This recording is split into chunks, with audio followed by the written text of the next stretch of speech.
Arabia, a vast desert graced with lush oases. This happy Arabia, as the ancient Romans called it, was inhabited by a few Bedouin tribes who lived from their herds and caravan trade. Situated at the crossroads of the trade routes from India to Africa and the West, the Arabian Peninsula was also a land of seafarers. Silk from India, pepper from the Malabar coast, nutmeg from the Molucca Islands. Most of the treasures that transited through the peninsula came from far-off countries, with one exception, frankincense. It came from the southern part of Arabia, and ever since the early dynasties of ancient Egypt, was a precious commodity for sacred rituals.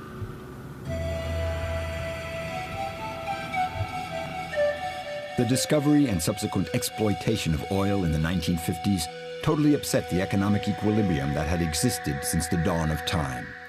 In just a few years, sprawling, extravagant cities sprang up from the desert sands. The Bedouins abandoned their tents and their nomadic way of life. Now they use only air-conditioned vehicles to get around. Today, tourists come from all over the world to admire the extravagant architecture of Bahrain and the Arab Emirates of Abu Dhabi and Dubai.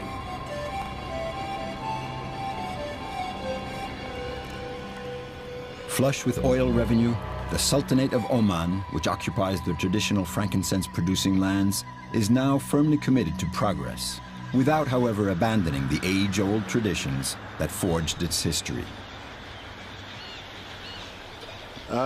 Oman trade has always been very much to do with the sea.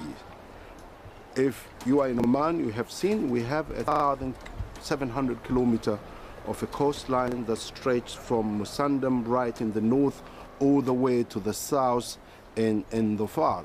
And the sea has dominated our lives, and we have always been sea traders.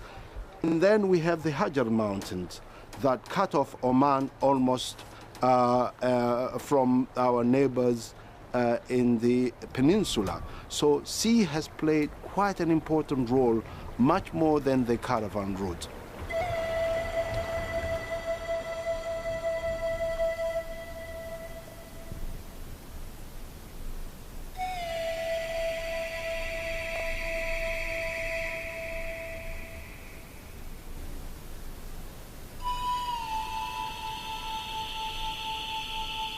According to the legend, Oman, the only country on the Arabian Peninsula giving onto both the Persian Gulf and the Indian Ocean, was the birthplace of the intrepid mariner Sinbad the Sailor.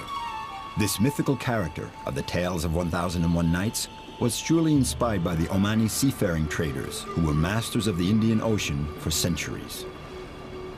What better proof than the fact that it was an Omani, Ahmad bin Majid, who guided Vasco da Gama from Africa to India on his historical voyage in 1497.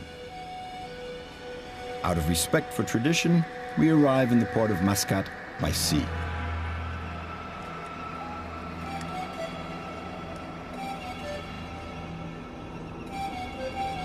From the capital of the Sultanate, we will travel the country from north to south to discover the country's dual history, the saga of the mariners and traders, and the story of the frankincense route that started in the ports of Dhofar and from there spread throughout the world.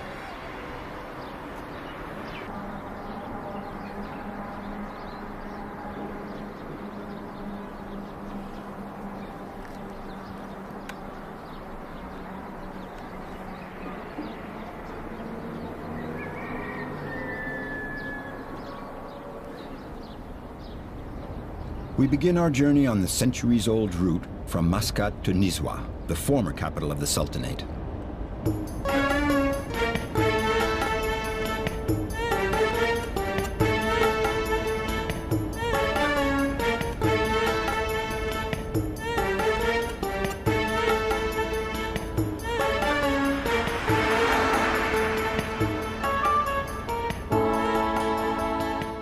The country, once a British colony, has always been composed of two parts.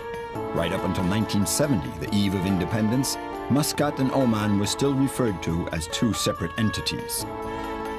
Muscat represented the outer country, the land of sailors, the capital of an empire that stretched all the way to East Africa.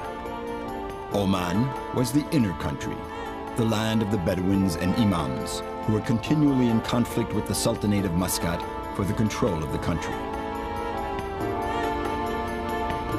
Following a dry riverbed, the Sumail Wadi, through the Hajar Mountains, we make our way to Nizwa.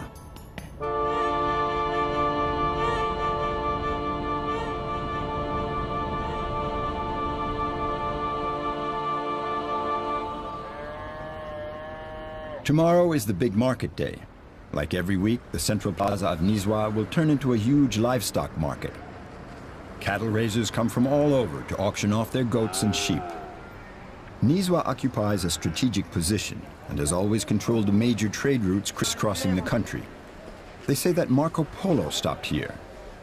Ibn Battuta, the great Moroccan traveler and geographer, who sojourned here in 1350, gave this description of the city. This town is at the foot of a mountain and is surrounded by gardens and rivers. It possesses a very lovely and well-kept souk. The mosques are spacious and very clean, and the tribes are forever warring with each other. The description is still rather accurate. Only the fort, the pride and joy of Nizwa, is missing, for it wasn't constructed until the late 17th century to celebrate the departure of the Portuguese from Muscat.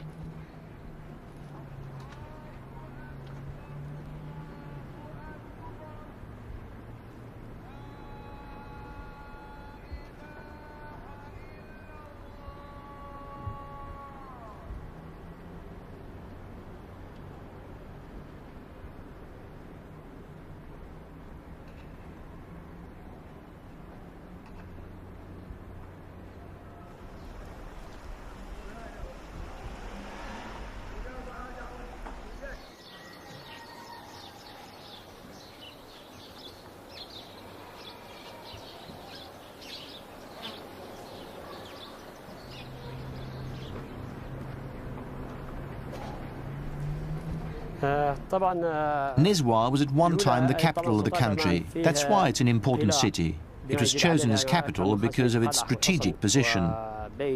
Nizwa, in the center of the country, is the link between the eastern and western regions. The surrounding mountains form a sort of natural barrier. Lastly, it was chosen as capital because it has abundant sources of water.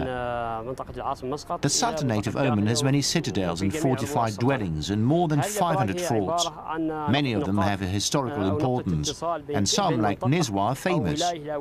There are also the towers. They were built on mountaintops, and you can find them from Muscat all the way into the interior of the country. These towers were used to communicate between the regions, using rifle shots. According to the message, a different number of shots would be fired.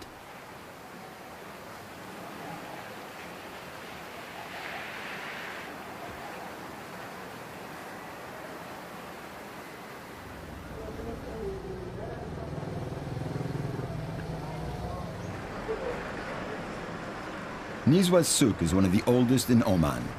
At one point, the stone archways and the beams over the aisles were on the brink of collapsing, so the entire souk was redone in 1944. Just one small corner remained in the original state. A few dozen meters long, but an enormous jump back in time. There are no more arms makers, or jewelers, or saddle makers. There are only some small shops displaying a confusion of spices, incense, sweets, and all sorts of utensils.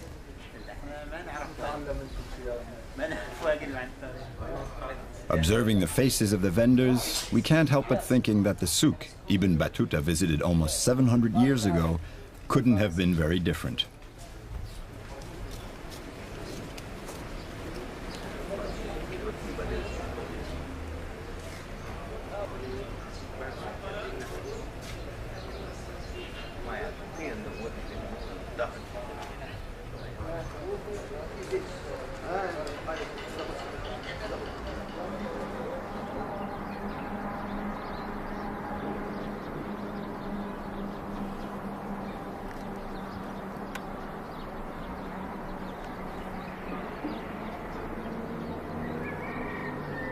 We leave the lush palm grove of Nizwa and strike out on the route heading southeast in the direction of the Wahiba Desert.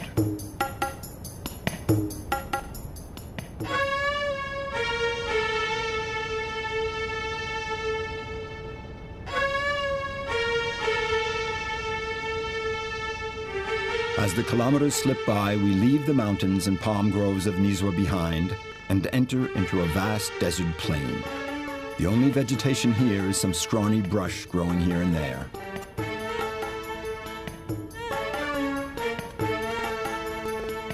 Musalam, our guide, is from Muscat. It was his idea to take us out into the Wahiba Desert to enjoy the sunset. He loves sharing with others the many different landscapes and light that his country has to offer.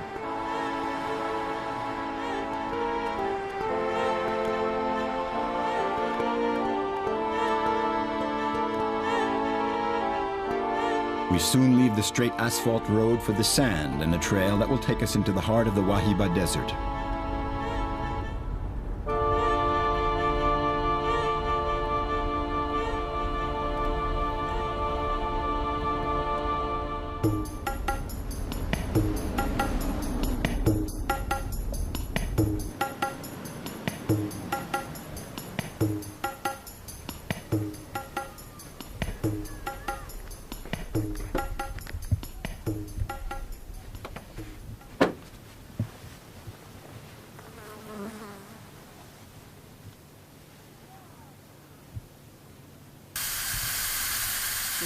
What are you doing?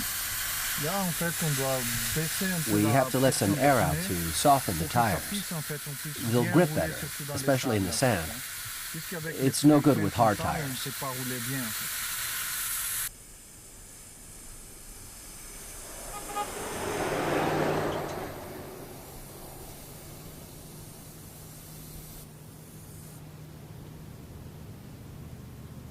How is it possible? 5 minutes ago we were in the mountains. Now we are in the desert? Well, we've changed regions. We've left the mountainous region and we're near the sea. And if you cross the desert, a good 60 kilometers in that direction, you'll come to the Indian Ocean. That's one of Oman's mysteries. The variety between mountain, desert, and sea. You can see all three of them in the same day.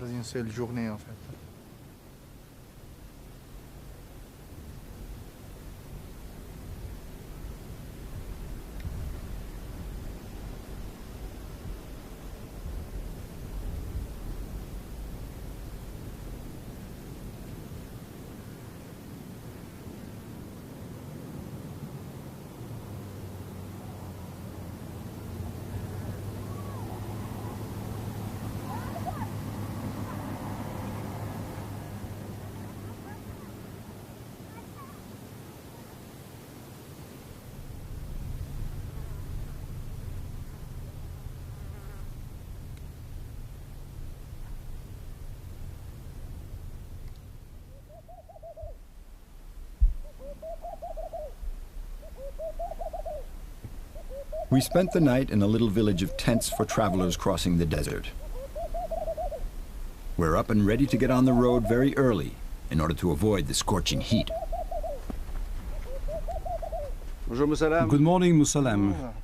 You're preparing today's itinerary? Yes, we have to plan things out in the morning before taking off for the day's tour. Right now, we're in the Wahiba Desert. We're going to head out of the Wahiba Desert. We're almost 40 kilometers from the National Highway, and from there, we'll go straight on to the Wadi Bani Khalid. What's a wadi? The Wadi Bani Khalid is a sort of huge pool, like a natural swimming pool surrounded by a palm grove with date palms.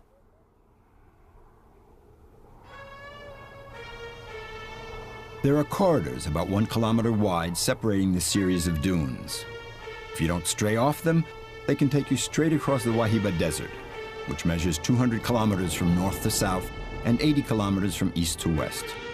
A unique desert, composed in part of sand brought by the winds all the way from the seacoast of the Indian Ocean.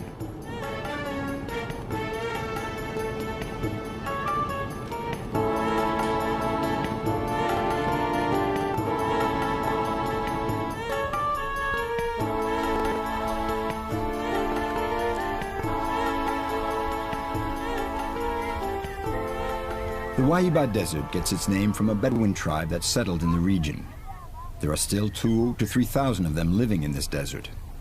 The Bedouins are semi-nomadic and migrate according to the season and their livestock's needs in water and food. They live in makeshift shelters made from acacia branches, corrugated iron, and other salvaged material.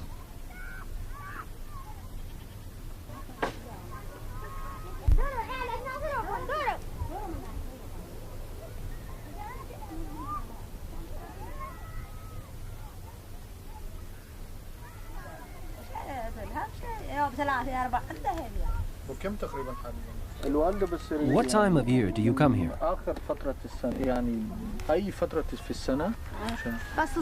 We all come here in the winter. You all come? Yes, the whole family. What are your activities here? Well, there aren't really any activities here apart from taking care of the livestock. Could you imagine eventually living in just one spot and not traveling? I don't understand what you mean.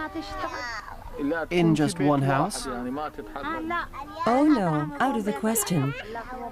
We live part of the time in a stone house and part of the time here. We could never live in just one spot.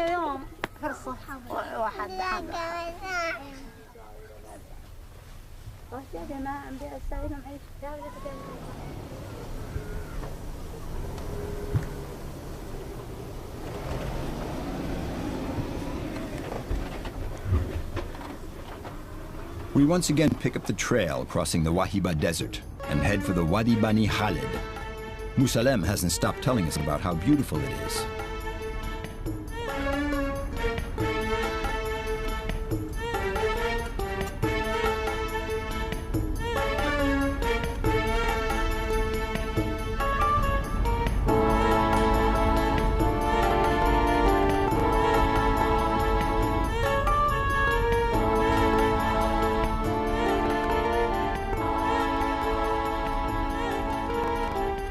After driving a few hours through rock-strewn desert, we come into a valley surrounded by arid mountains.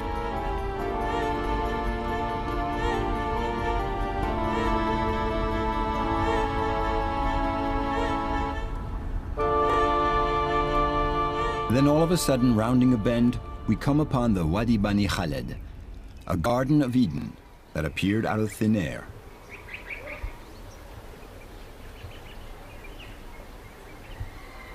The water flowing down into the wadi is collected at the foot of the mountains and stored in large natural pools. This system of irrigation, made up of falages, man-made channels, is 2,500 years old and was introduced to Arabia by the Persians. The use of this water, the source of life, is regulated by ancestral laws that all the farmers of the Wadi Bani Khalid respect.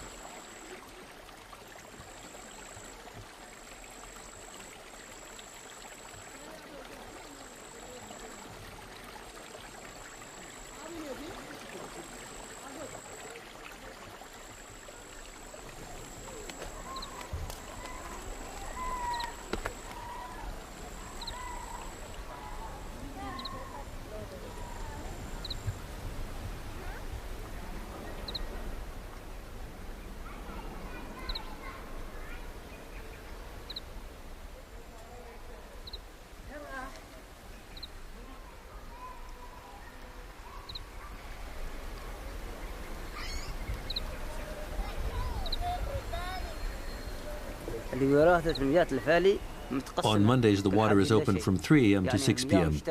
On Tuesdays, it's 3 a.m. to 8 a.m. On Thursdays, 2 to 5 a.m. The water belongs to everyone, but we regroup to use it. Each family has their water rights, but they have to exercise it in groups made up of 4 to 5 families. The water can't go to an individual, it has to be shared with a group. And when the father dies? When the father dies, his children inherit the water rights, and if they die, it's the grandchildren who inherit.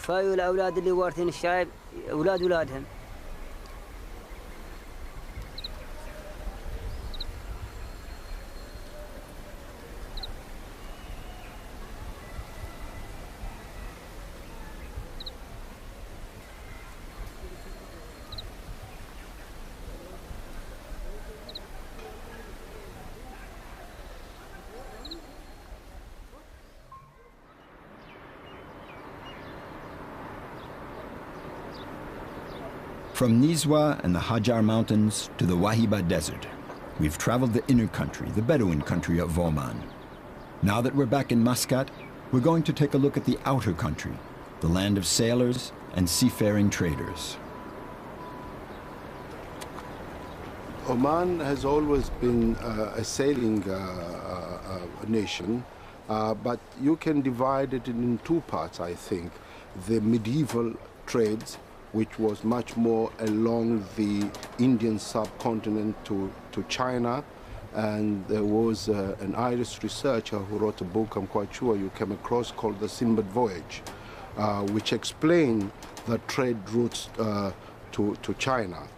And then the second phase is much more recent. By recent, I mean 400 or 500 years, when the Portuguese came to Oman and colonized some part of the coastal strip of Oman to control their trade routes to India. From this presence of the Portuguese came the Al Said dynasty, which rules Oman now for almost 250 years, because the founder of this dynasty came to defeat the Portuguese here and started the sailing empire, if you like. Starting in 1652, the Omanis began taking back the major part of the Portuguese possessions in Africa, Mogadishu, Mombasa, and Zanzibar. In so doing, they were merely re-establishing their influence that had already existed in the region as far back as the 7th or 8th century. For that was when the Omani navigators started making regular calls in all the ports along the East African coast. This time around, the Omanis would stay in the region for several centuries. Zanzibar, wrested from the Portuguese in 1652, even became the capital of the Sultanate of Zanzibar, Muscat, and Oman in the middle of the 19th century. Upon the death of the Sultan Said in 1856, the empire was split up. One of the Sultan's sons inherited Zanzibar, and his descendants remained in power there right up until 1964. One can see the blend of Africa and Arabia in the faces of Zanzibar's inhabitants. And the dhows that continue to ply the coast down to Mombasa and Dar es Salaam are the same as the Omanis used in the Persian and Arabian Gulfs right up until a few decades ago.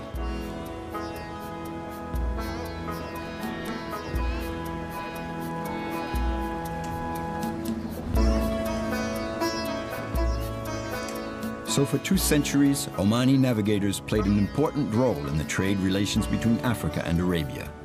The only blot on the picture was the shameful slave trade, and the island of Zanzibar was its main hub.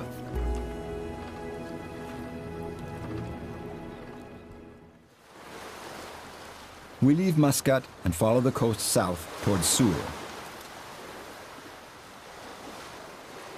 This little port, dozing on its lagoon, once played a major role in the relations between Oman, East Africa, and India.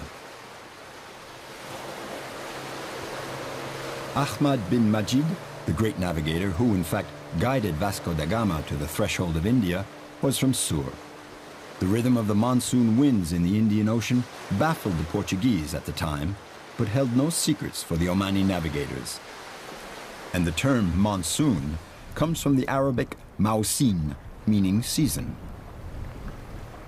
Salt, wood, fruit, dried fish, all these goods, as well as arms and slaves, were transported by dhows built in Sur's shipyards.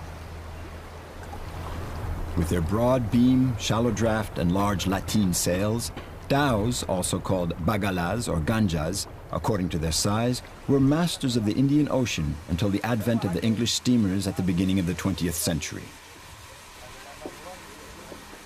Rashid, now 80 years old, started out as a simple sailor. He then began to outfit his own boats and eventually became rich. His entire life has been spent on the sea, sailing from Oman to India and Africa. Back when I was sailing, we would carry dates. We would ship them to India or to Aden or Yemen. We would call in on both the trip out and the trip back. On other trips, we'd go to Karachi and Bombay and even Calicut. We'd travel for 6 months of the year. As we're using sailboats, the length of the voyage would depend on the wind. We never knew how long we were going to be at sea. A trip to Aden, which is not too far, could take 10 to 15 days. Sometimes we'd take on salt in Aden and then take it to Mombasa or Zanzibar. The age of the Sambuks, the long-haul dhows that Rashid used to sail, is now long gone. The carpenters in the Sur shipyards, who were once renowned for their sculpting talents, have now been replaced by Indian immigrant workers. In India, they've preserved the traditional skills needed for building dhows.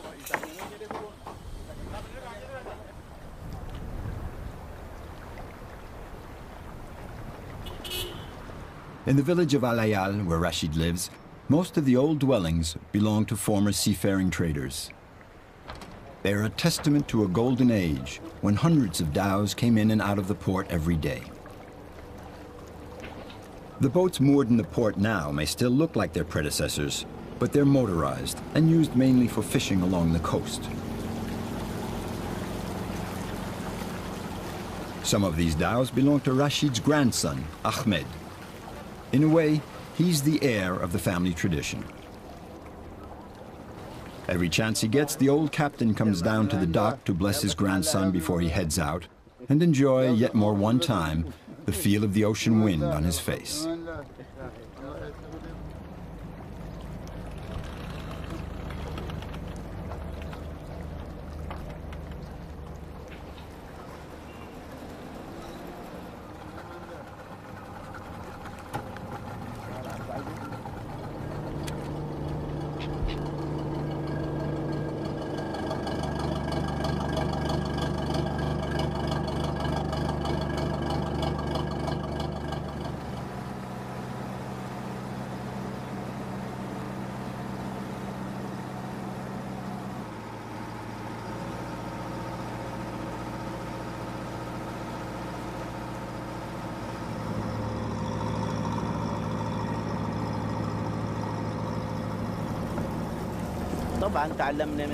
My grandfather taught me patience, perseverance, resistance, endurance,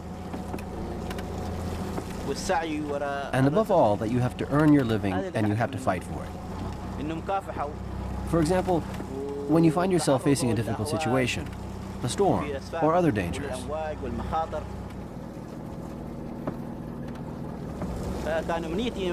my dream was to become captain and do like the others, follow the same path as them, commanding boats that sailed to Africa, the Gulf, Yemen, and Somalia. I would have loved to travel to all those places where they put in to see how the old-time sailors lived and worked.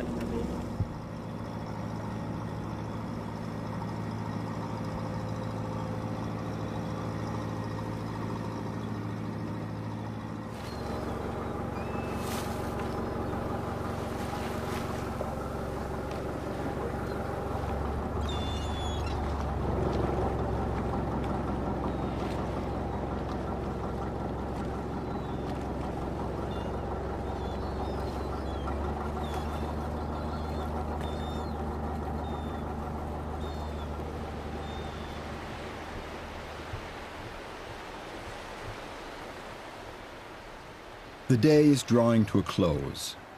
The light from the setting sun bathes the facades of the old mariners' houses.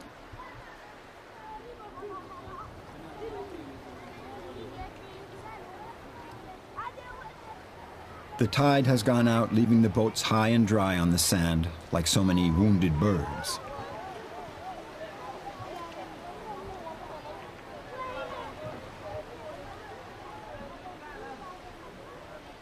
For Rashid, it's a moment of nostalgia and of regrets. I would have liked my children to follow in my footsteps, to live with the sea. But nowadays, young people study, go to school, and then they're free to choose other paths. Things aren't like what they used to be when you had to go to sea. I made my first voyage when I was 10, and we were out 6-7 months before we got back. If my grandchildren could live like I lived, God willing, That would be wonderful.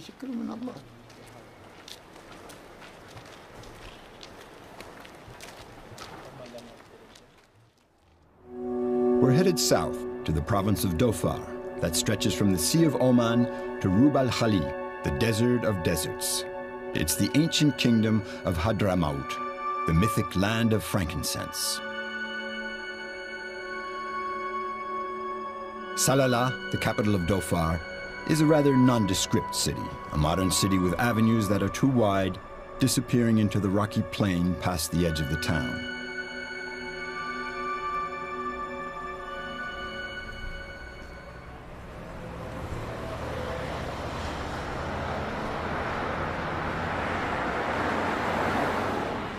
Dhofar is the only region of the Gulf that benefits from the monsoons. During the summer, torrents of rain beat down on the mountain, and the vast arid plain around Salalah blooms into a rich prairie. Between June and September, thousands of Emiratis flock to Salalah to get relief from the sweltering heat of Dubai and Abu Dhabi and enjoy the cool weather of Dhofar. Salalah has its back to the desert and faces the Sea of Oman. Its vast sand beach with its coconut trees and gatherings of fishermen give it a tropical look.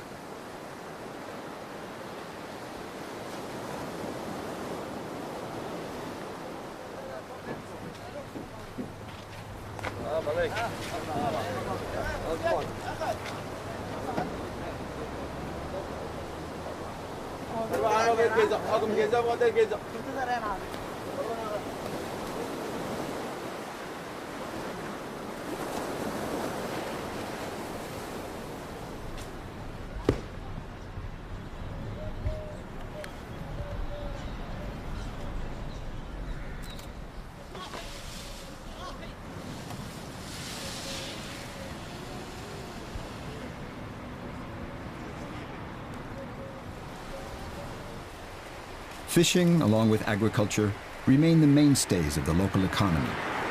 Thanks to the monsoon, the stocks of water are abundant and allow them to grow not only coconuts, but also other tropical fruit like papayas and bananas.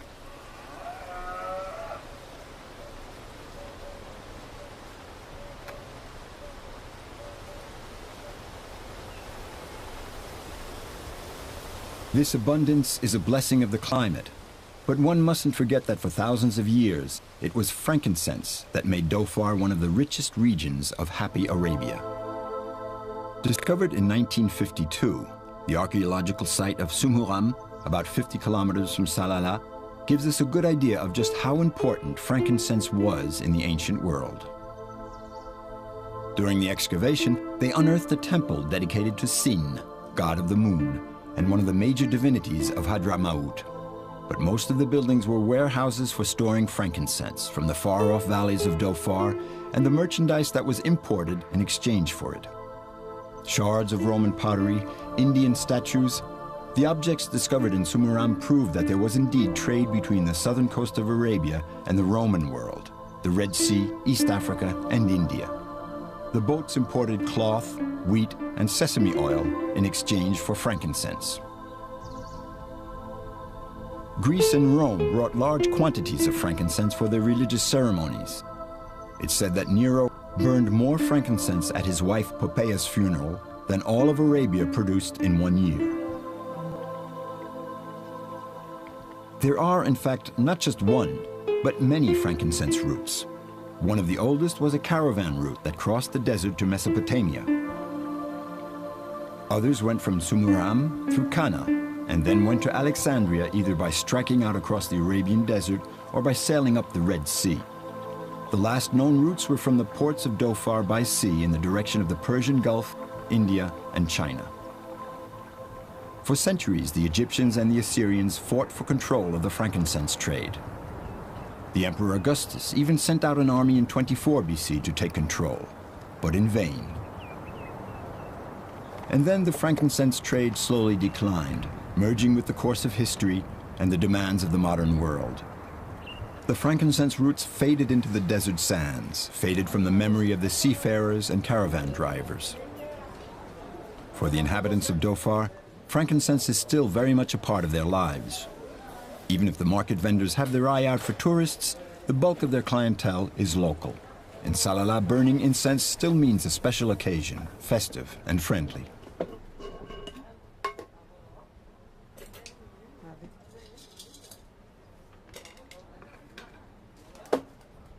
العود العادي بعطيك العود العادي، هاي الانواع خاصه اللي برويك اياها هنا.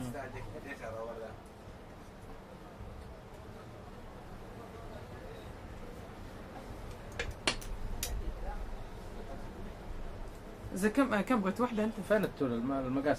وعندك هذه النساء ولا الرجال؟ بس بالنسبة هذه يميلون أكثر شيء للنساء. النساء الأقبال عليه كثير هذا. طيب راعينا في هذا. We burn incense every day at home, starting at 5 a.m. They burn it in all the houses.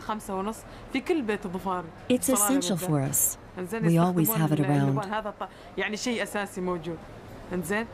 We use it for weddings, special occasions, either as perfume or for burning.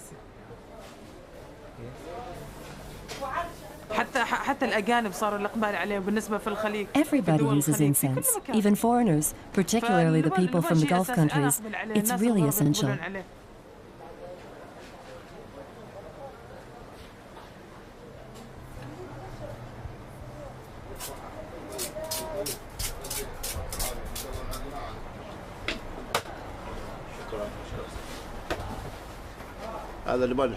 This is Hugri frankincense. This is another kind, Quadri. The quality is not as good. All the varieties come from one single type of tree. Incense is the sap of the tree. Sometimes it's white, other times it is darker. This one comes from the white sap. It's pure. We gather the incense on the tree. Then we grind it in a machine, we mix it with musk and add scents. Here, for example, you have incense mixed with sandalwood, and this one too. The only thing that's different is the scent we add to the incense.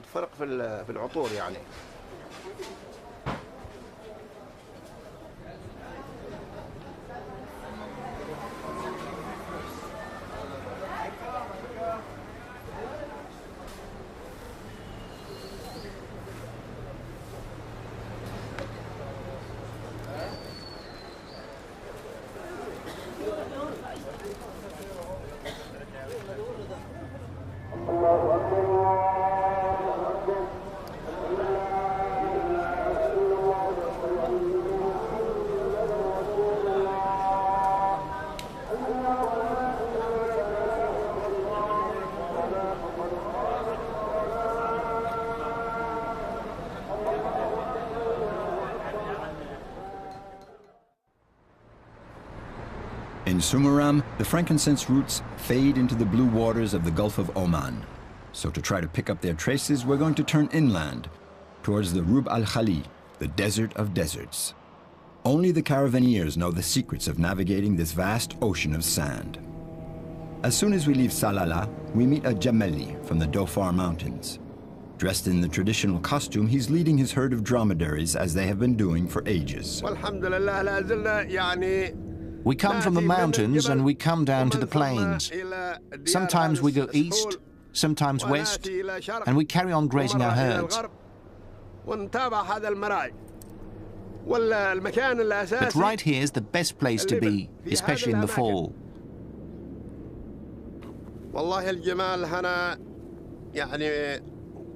Each tribe may have 100, 150, up to 200 camels.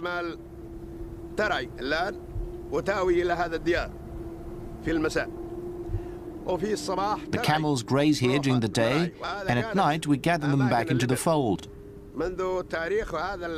Then in the morning we take them out to graze again. These plains have always been used for camels, but now the cities are gaining ground.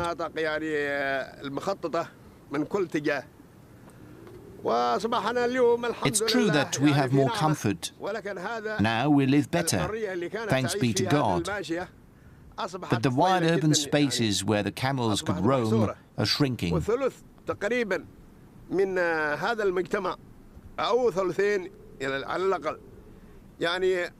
third, even two-thirds of the people here carry on living like they used to, raising livestock, and they're not about to give up their herds.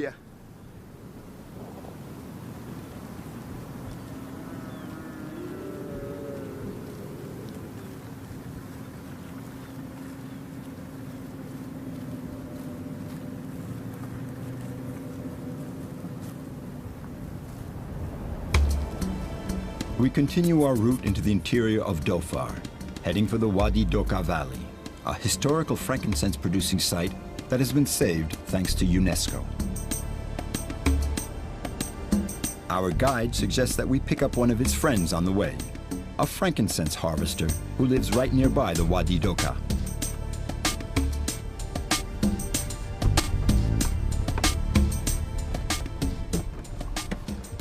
السلام عليكم. كيف حالك؟ كيف الأحوال؟ عساك بخير، كيف أحوالك؟ خبري. خبر خير، كيف أحوالك؟ حياك الله، تفضل السيارة.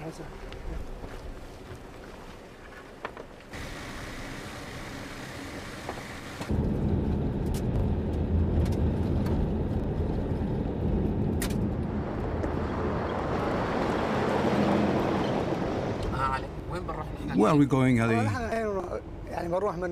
We just got onto the road that goes to Wadi Doka. We're going to see the frankincense trees. I hope we'll be able to make a good cut. There are very old frankincense trees there. They've surely been there for thousands of years. It's a very rare sight that you could only see in Dhofar, this province of Oman. في عمان اللي هي محافظ ظفار.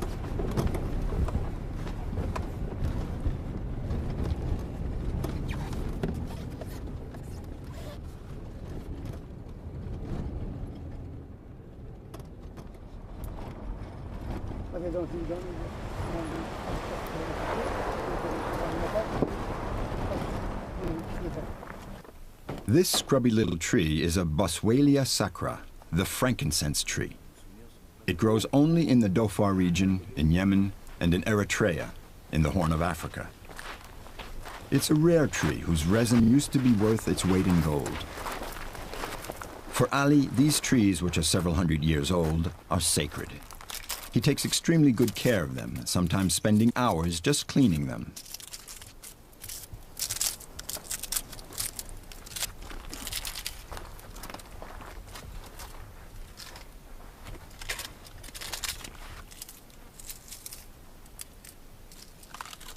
He removes the dry outer bark, which keeps the tree from breathing, thus allowing fresh bark to form. The new bark is thinner, so it will be easier to cut and will allow the sap to run more freely.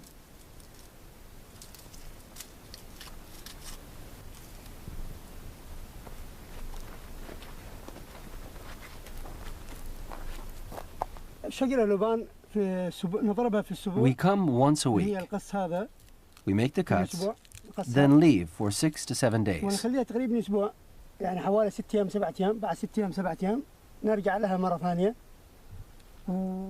the sap is hardened a bit, we come back to harvest the frankincense. A tree like this one can give 3 to 4 liters, which means 3, 4, or 5 kilos of frankincense. When we cut at this height, the sap runs down and accumulates.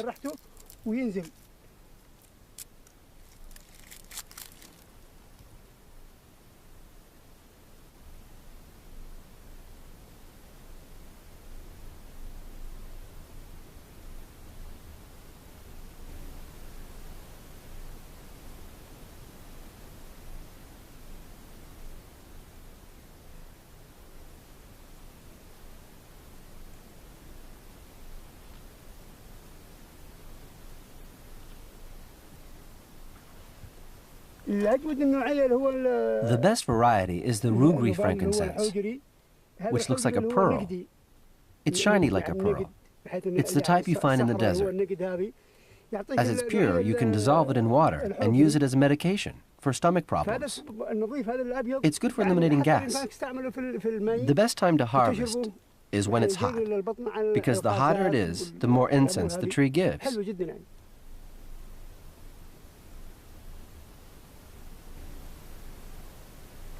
The frankincense tree is very important to me. It's a rare, special tree that allows us to earn a living. It means a lot to me. It's like a treasure, but this treasure is not mine alone. It belongs to everyone. It's a sacred tree. You don't have the right to come here and make a sloppy cut. You don't have the right to damage this tree. You have to have the right experience in order to make it cut, and if you do it wrong, you wound the tree, and that's a real pity.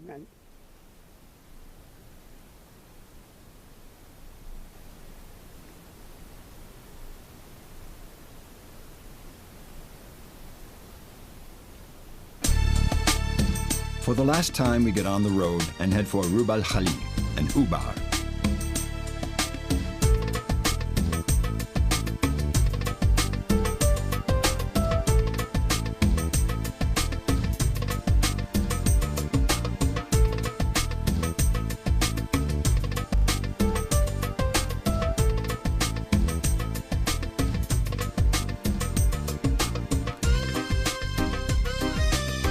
Dofar's riches were based on the frankincense trade. All along the caravan routes were caravanserais and staging towns. The town of Ubar was not an ordinary stopover. It was an oasis and the last watering point before the long trek across the desert.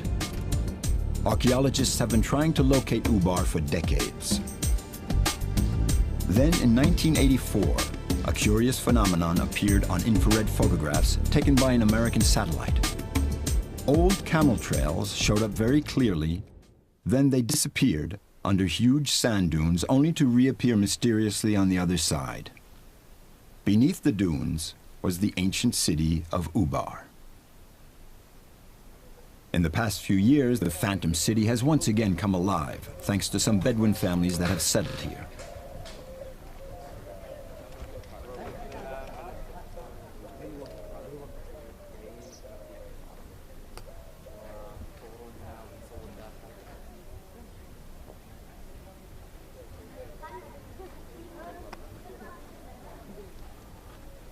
The archaeological excavations that were undertaken in the early 1990s have uncovered the ruins of the city walls and 8 towers.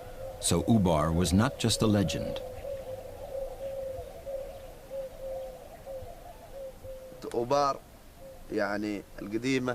According to the experts, the ancient city of Ubar dates back 7,000 years.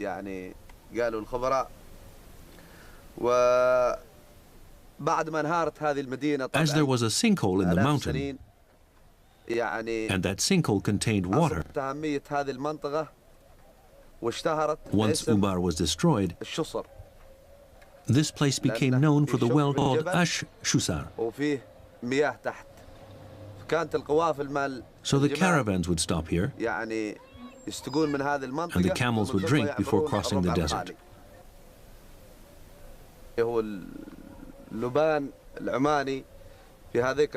In the golden age of the frankincense roots, they would say that a kilo of frankincense was worth a kilo of gold.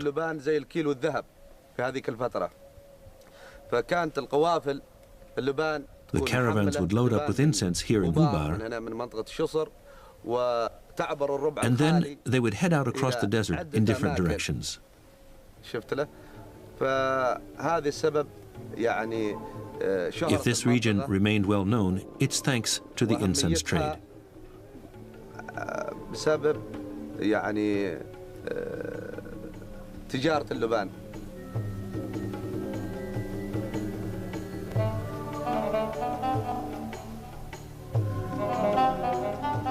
For ages, the frankincense routes that crossed the desert sands were the envy of the different nations of antiquity. Now the Arabian Peninsula draws its wealth from oil. Even though this black gold is the new treasure of happy Arabia, it will never stir the same passion and enthusiasm as that miraculous resin transported by the ancient caravans. The roots of black gold and their pipelines may very well cross the desert, but they'll never replace the mythical roots of frankincense in the imagination of the traveler.